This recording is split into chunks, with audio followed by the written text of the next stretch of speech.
Kota Bandung. Para wisatawan ini memanfaatkan momen libur panjang hanya untuk sekedar jalan-jalan sambil menikmati suasana Kota Bandung. Selain itu, banyaknya aneka kuliner tersebut membuat para wisatawan semakin betah untuk berlama-lama di kawasan Asia Afrika dan juga Braga. Akibat penumpukan wisatawan, jalan tersebut mengalami kepadatan kendaraan lalu lintas dan juga wisatawan. Bahkan selain itu, kawasan objek menuju wisata tengah kota juga mengalami kemacetan. Diprediksi kepadatan ini akan terus berlangsung hingga esok hari mengingat masyarakat akan kembali beraktivitas pada hari Rabu mendatang.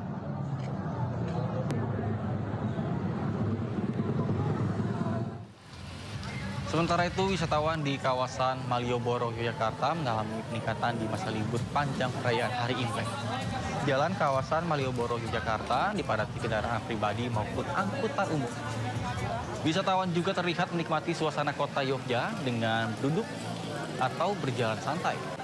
Sementara di beberapa titik lokasi ikonik menjadi lokasi favorit wisatawan untuk dijadikan latar belakang foto bersama.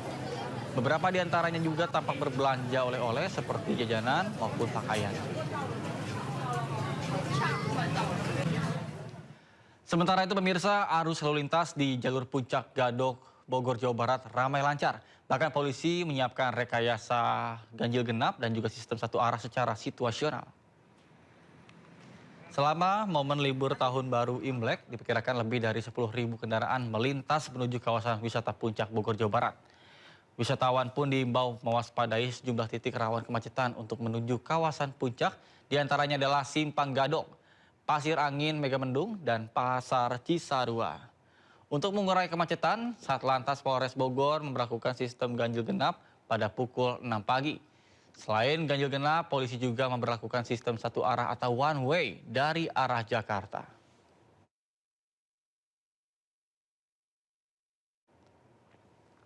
Pemirsa, untuk mengetahui informasi terkini terkait dengan lalu lintas menuju ke Puncak Bogor, Jawa Barat, sudah ada rekan kami Ismalia di kawasan Simpang Gadok, Puncak Bogor, Jawa Barat. Baik, selamat siang Isma. Apakah sudah nampak kepadatan lalu lintas di sana? Silakan.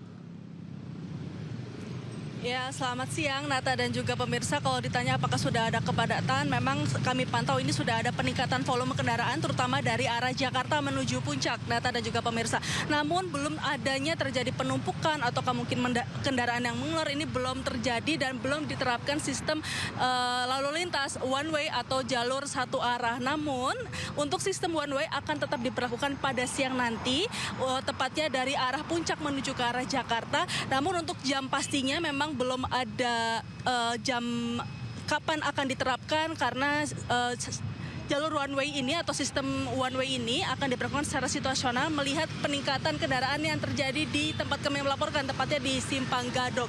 Dan juga Nathan dan juga pemirsa, ini merupakan akhir dari libur long weekend atau libur panjang. Jadi hari ini akan diprediksi akan terjadi puncak arus balik dari arah Puncak menuju ke arah Jakarta, sehingga para pengendara ini dihimbau untuk tetap berhati-hati. Dan bisa kami sampaikan juga berdasarkan data Nathan dan juga pemirsa, pada pukul 10 tadi ini sudah ada sekitar 7.000 kendaraan yang keluar dari exit tol Ciawi. Namun jumlah ini terjadi penurunan karena di hari kemarin pada pukul 10 ini sudah ada 8.000 kendaraan yang melaju di exit tol Ciawi. Dan memang untuk pada hari ini seperti tadi sudah saya sampaikan akan diprediksi terjadi puncak arus balik, sehingga para pengendara atau para masyarakat yang hendak melakukan perjalanan baik dari arah Jakarta menuju Puncak ataupun juga dari Puncak menuju ke arah Jakarta tetap dihimbau untuk terus tetap berhati-hati, memastikan kondisi kendaraan prima dan juga badan prima, karena memang untuk situasi juga di tempat kami melaporkan ini mendung dan bisa saja terjadi hujan, jalanan licin. Ini juga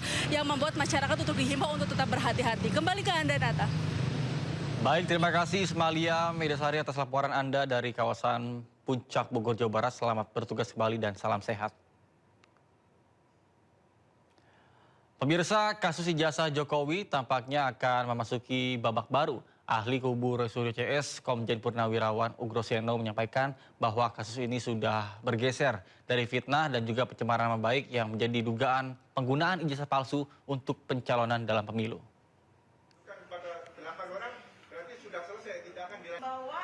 Hal ini disampaikan oleh Ugroseno dalam konferensi pers bersama dengan tim hukum Barisan Pembela Roy Suryo Rismond Sianipar dan Dr. Tifa atau Bala RRT. Dirinya menilai dengan adanya restoratif justice, kasus pencemaran nama baik dan juga fitnah yang menjerat Roy Suryo CS tidak bisa dilanjutkan ke pengadilan. Ugroseno juga meminta penyidik bergeser ke pokok perkara awal dan fokus pada pembuktian keaslian dokumen ijazah Jokowi. Itu yang prinsip ingin saya sampaikan. Jadi kalau peristiwa pencemaran nama baik dan fitnah sudah berhenti, nah bukan berarti perkara yang berkaitan dengan pokok perkara awal yaitu masalah dugaan ijazah palsu itu berhenti. Itu tidak berkait, ya, tidak seperti kapal dengan jangkar bukan. Ya. Nah, ini nanti akan maju berdasarkan putusan KIP yang dimenangkan oleh saudara Bonatua tadi. Dan ini akan masuk babak baru, ya, selain dari yang laporan TPO dulu di Barreskrim, juga akan dibuatkan laporan polisi baru oleh Pak Bonatua atau siapapun nanti yang melaporkan para komisioner KPU di Solo, di Jakarta dan di pusat. Ya. Jadi sekali lagi mohon dipisahkan antara peristiwa laporan polisi yang dilaporkan di Polda Metro, ya, dengan peristiwa penggunaan dugaan ijazah palsu tadi untuk menjadi calon wali kota waktu itu. Kalau penyidik Barreskrim atau penyidik Polda Metro Jaya mau serius, inilah saatnya kita menggeser kembali permainan, bukan pada pencemaran nama baik, bukan pada penghinaan, bukan pada fitnah, bukan pada ujaran kebencian, tetapi pada inti pokoknya, yaitu apakah ijazah Jokowi yang digunakan untuk wali kota, gubernur, dan presiden 2014-2019 itu asli atau palsu. Sementara itu, Tifauzia Tiasuma atau Dr. Tifa mengungkap fakta baru, yakni perbedaan antara ijazah Jokowi yang diserahkan ke Barreskrim dan ijazah yang dipresentasikan oleh Barreskrim pada 22 Mei 2025 yang lalu. Dr. Tifa pun mempertanyakan spesimen ijazah Jokowi mana yang sebenarnya digunakan Puslap 4 Polri untuk diuji. Kalau memang Barreskrim sudah melakukan penyitaan, Pak Joko Widodo sudah melakukan penyerahan ijazah asli sebelum presentasi disampaikan oleh Dirtipidum Barreskrim di tanggal 22 Mei 2025, ya, mengapa Barreskrim mempresentasikan fotokopi ijazah ini dan mengapa Barreskrim tidak mempresentasikan ijazah ini? Ini yang menjadi pertanyaan besar sekali. Jadi yang diuji oleh Puslap 4 itu yang fotokopian ini atau yang katanya ijazah asli yang disita ini. Ya. Padahal dalam satu hari semua masyarakat Indonesia ya melalui media televisi kita menyaksikan kemunculan dari dua versi ijazah ini. Yang jelas sekali ini beda. Ya, kalau memang fotokopi ijazah ini berasal dari ijazah asli, maka ijazah asli ini akan ada noktah bleberan, ya kan? Ya, lalu pada fotokopi ijazah ini bleberan dari mana? Artinya apa? Artinya ini adalah spesimen ijazah yang berbeda. Pemirsa, Polda Metro Jaya menyebut akan kembali menyerahkan berkas perkara dugaan fitnah ijazah palsu dengan tersangka Roy Suryo CS ke Kejaksaan Tinggi DKI Jakarta. Langkah ini ditempuh usai penyidik menyelesaikan pemeriksaan tambahan sebagaimana petunjuk jaksa penuntut umum, termasuk memeriksa Presiden ke-7 Republik Indonesia Joko Widodo di Polresta Solo Rabu lalu untuk melengkapi berkas perkara kasus tudingan ijazah palsu. Selain Jokowi, Polda Metro Jaya juga telah memeriksa sejumlah saksi dan juga ahli. Sehingga dalam waktu dekat, Polda Metro Jaya segera mengirimkan berkas perkara tersebut ke Kejaksaan. Kami telah melakukan pemeriksaan atau permintaan keterangan tambahan kepada pelapor, yaitu Bapak Insinyur Haji Joko Widodo, sehubungan dengan pelaporan yang beliau sampaikan atau laporan polisi yang sedang kami tangani saat ini. Hal ini dalam rangka memenuhi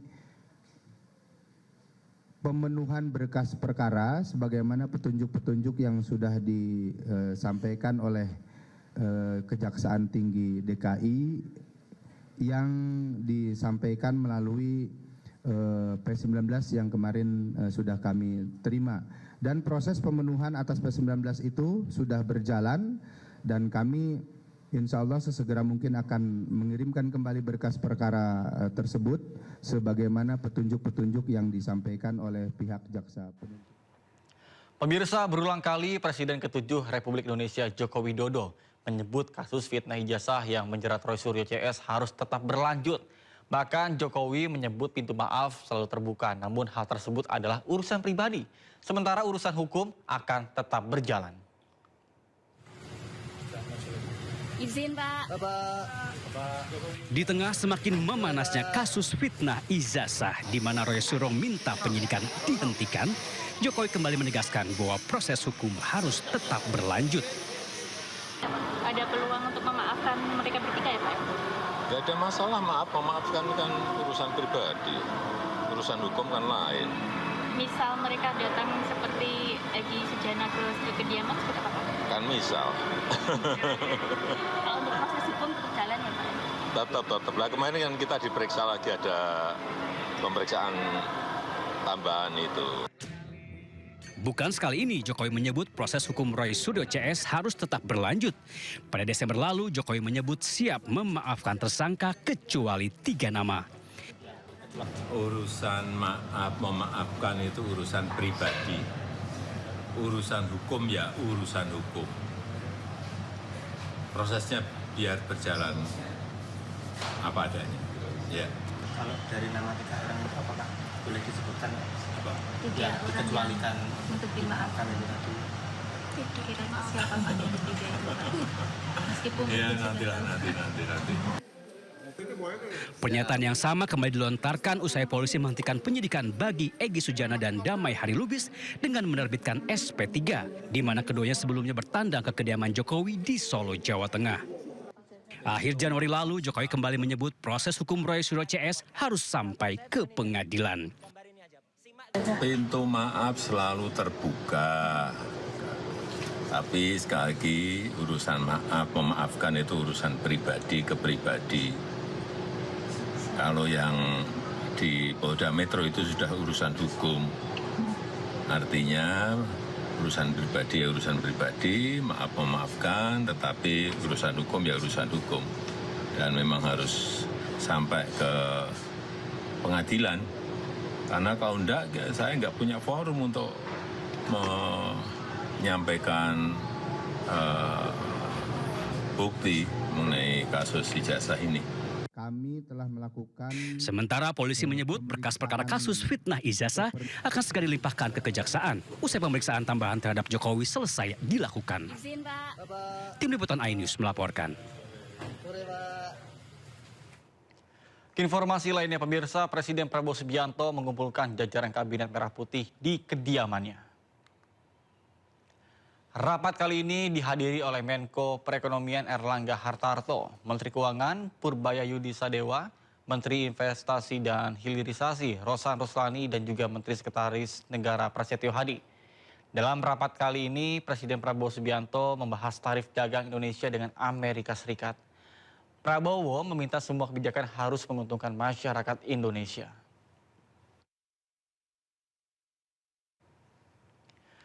Ya, pemirsa, informasi lainnya, Kisruh PBI BPJS, Menteri Koordinator Bidang Pemberdayaan Masyarakat Muhaimin Iskandar, membeberkan bahwa ada 100 juta peserta BPJS Kesehatan yang di-cover oleh pemerintah pusat.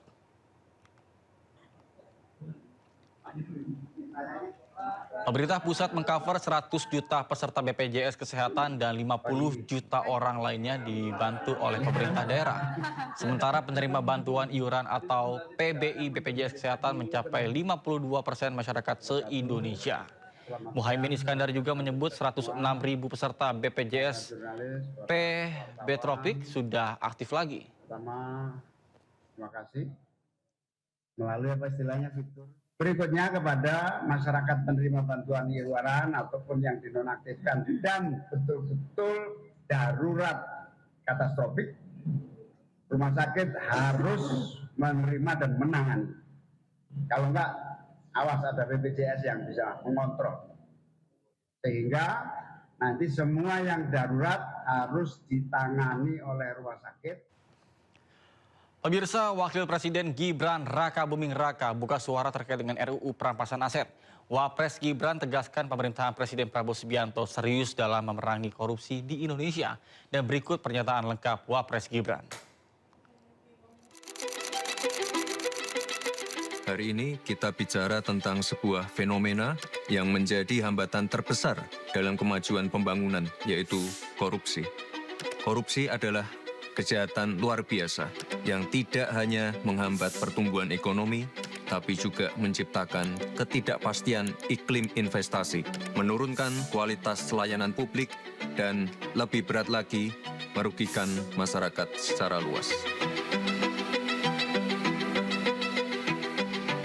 Kita semua harus menyadari bahwa anggaran negara, anggaran daerah yang berasal dari pajak yang dibayar oleh masyarakat Indonesia harus dipergunakan setiap rupiahnya untuk kepentingan dan kesejahteraan masyarakat. Berdasarkan data dari ICW, selama periode 2013 sampai 2022, potensi kerugian negara akibat korupsi mencapai 238 triliun rupiah. Dan berdasarkan kasus yang ditangani kejaksaan, potensi kerugian negara akibat korupsi di tahun 2024 mencapai 310 triliun rupiah. Namun sayangnya hanya 1,6 triliun rupiah yang mampu dikembalikan ke kas negara. Artinya, pengembalian aset negara yang dikorupsi sangat sulit untuk dilakukan. Dan lebih dari 90% menguap begitu saja. Bahkan justru tetap bisa dinikmati oleh pelaku dan kerabat pelaku. Memang penyimpangan ini tidak hanya terjadi di 1, 2, atau segelintir negara saja.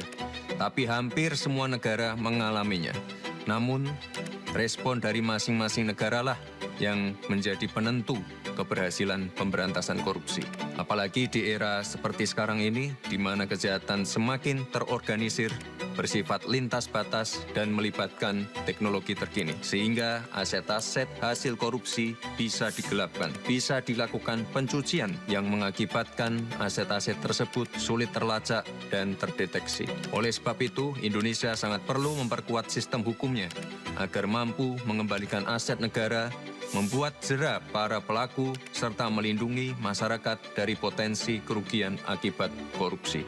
Teman-teman, komitmen dari Bapak Presiden sebagai pucuk pimpinan negara sudah sangat jelas, yaitu mendorong penuh pemberantasan korupsi dan pengesahan RUU perampasan aset. Kerugian negara yang dia timbulkan, ya harus dikembalikan. Makanya aset-aset pantas kalau negara itu menyita. Ini bukan sekedar pernyataan biasa, tapi kesungguhan Bapak Presiden untuk memerangi korupsi dengan instrumen hukum baru yang bisa membawa manfaat besar bagi bangsa. Jika kita sungguh-sungguh ingin memberantas korupsi, maka koruptor harus dimiskinkan. Para koruptor harus tahu bahwa kejahatan korupsi bukan hanya membuat mereka harus tidur di balik jeruji besi, tapi negara juga dapat mengambil kembali semua harta yang mereka curi. Pemirsa, Presiden Prabowo Subianto terbang ke Amerika Serikat dalam rangka kunjungan bilateral. Salah satu agenda utama yakni menghadiri pertemuan perdana Dewan Perdamaian atau Board of Peace. Rombongan Presiden Prabowo Subianto berangkat ke Amerika Serikat melalui Bandara Halim Perdana Kusuma pada Senin pagi. Dalam lawatan ini, Indonesia akan menggelar pertemuan secara bilateral dengan Presiden Amerika Serikat Donald Trump. Prabowo didampingi oleh Menteri SDM Bahlil Lahadalia dan Sekretaris Kabinet Teddy Indra Wijaya.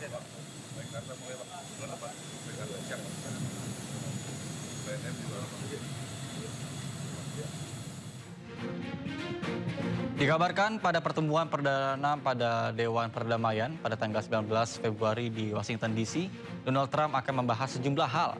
Di antaranya adalah rencana rekonstruksi Gaza, pendanaan dan penugasan ribuan pasukan stabilisasi Gaza.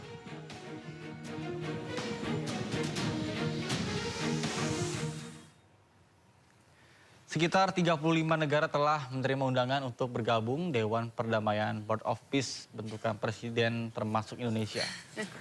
Kemudian diperkirakan setidaknya ada 20 negara termasuk beberapa kepala negara akan hadir.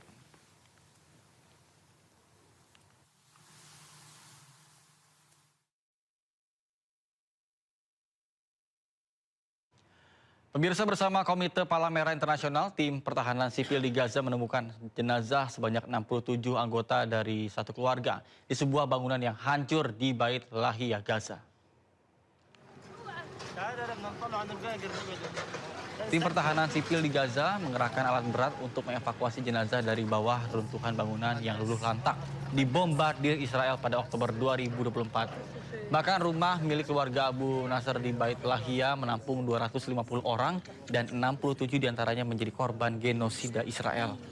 Lebih dari 7.000 orang di seluruh Gaza masih hilang di bawah reruntuhan bangunan. Namun sayangnya tim pertahanan sipil masih kekurangan peralatan untuk mengevakuasi para korban.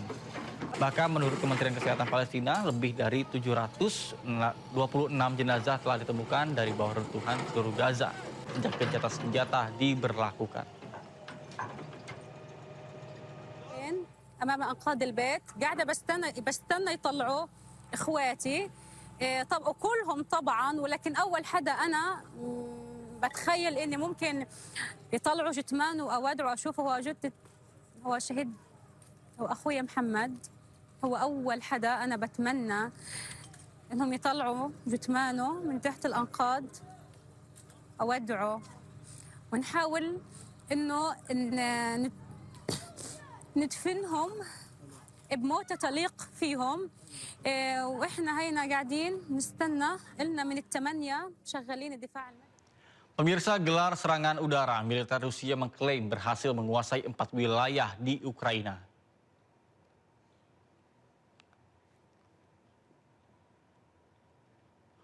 Pasukan tempur Rusia membombardir dan juga menguasai wilayah Vetkovoye, wilayah Zaporozhia, Ukraina. Nampak sejumlah pesawat tanpa awak menyerang target lokasi. Sementara Rusia mengklaim serangan ini telah menambah penderitaan Ukraina dan membuat posisi Rusia semakin diuntungkan. Kementerian Pertahanan Rusia menyatakan bahwa telah merebut 3 wilayah lainnya di Ukraina. Rusia terus mendesak Ukraina agar tidak akan pernah bergabung dengan NATO.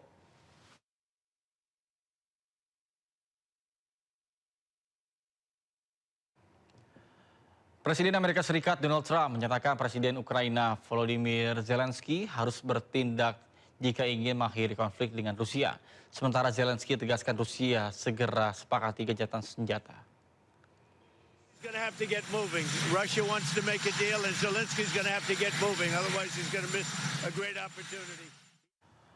Pemirsa, kota London menyambut Ramadan 2026 dengan instalasi cahaya yang memukau. Bahkan lebih dari 30.000 lampu LED menghiasi kawasan West End dan Leicester Square. 5, 4, 3, 2, 1. Wali Kota London, Sadiq Khan, secara resmi menyalakan instalasi cahaya di kawasan West End Jumat malam lalu. Peresmian ini menandai 4 tahun berturut-turut perayaan Ramadan di ibu kota Inggris ini. Lebih dari 3.000 lampu LED menghiasi kawasan Leicester Square dan West End. Dalam sambutannya, wali kota muslim ini menekankan pentingnya solidaritas lintas agama dan komunitas. Sadiq Khan mengajak seluruh warga London untuk menjadikan Ramadan sebagai momentum memperkuat persaudaraan. Dengan ribuan lampu yang indah, Ramadan di London tidak hanya menjadi perayaan spiritual, tetapi juga pesan tentang toleransi dan keberagaman. Pemirsa, sukacita menyambut Ramadan juga terasa di negeri para nabi Palestina. Di Gaza dan tepi barat, warga berlomba-lomba membuat fanaus lampion tradisional Palestina yang indah.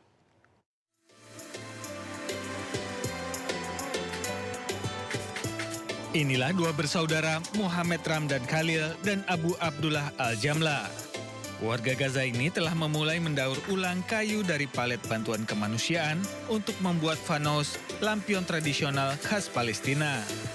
Hal ini dilakukan untuk menghidupkan kembali semangat Ramadan dan tradisi di Gaza. Namun pengadaan bahan baku menjadi tantangan. Hal ini mengingat kayu, kain, dan perlengkapan listrik dilarang masuk ke Gaza karena blokade penjajah Israel. الفوانيس طبعا هي الأخشاب والأقمشة وطبعا الزينة الموجودة واللي هي الكوابل الكهربائية مع اللمبات مع الليدات اللي بتشتغل على البطاريات. تمام. احنا المواد تبعت الفانوس هذه طبعا وجدناها بصعوبة كبيرة. ليش؟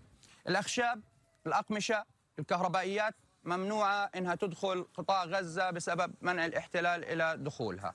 الآن إحنا من وين بنوفر الأخشاب؟ بنوفر الأخشاب عن طريق اللي هي المساعدات اللي بتدخل إلى قطاع غزة، بتيجي تحتيها اللي هي قواعد خشبية تسمى مشاطيح، بناخدها وبنقوم بإعادة تدويرها وبصنع اللي هو الهيكل الفانوس الخشبي. Sementara itu, di Tulkarm tepi barat, warga Palestina menyambut Ramadan dengan sukacita. Semarak Ramadan ditandai dengan pemasangan fanos, lampu hias tradisional khas Palestina, dan lampu berbentuk bulan sabit.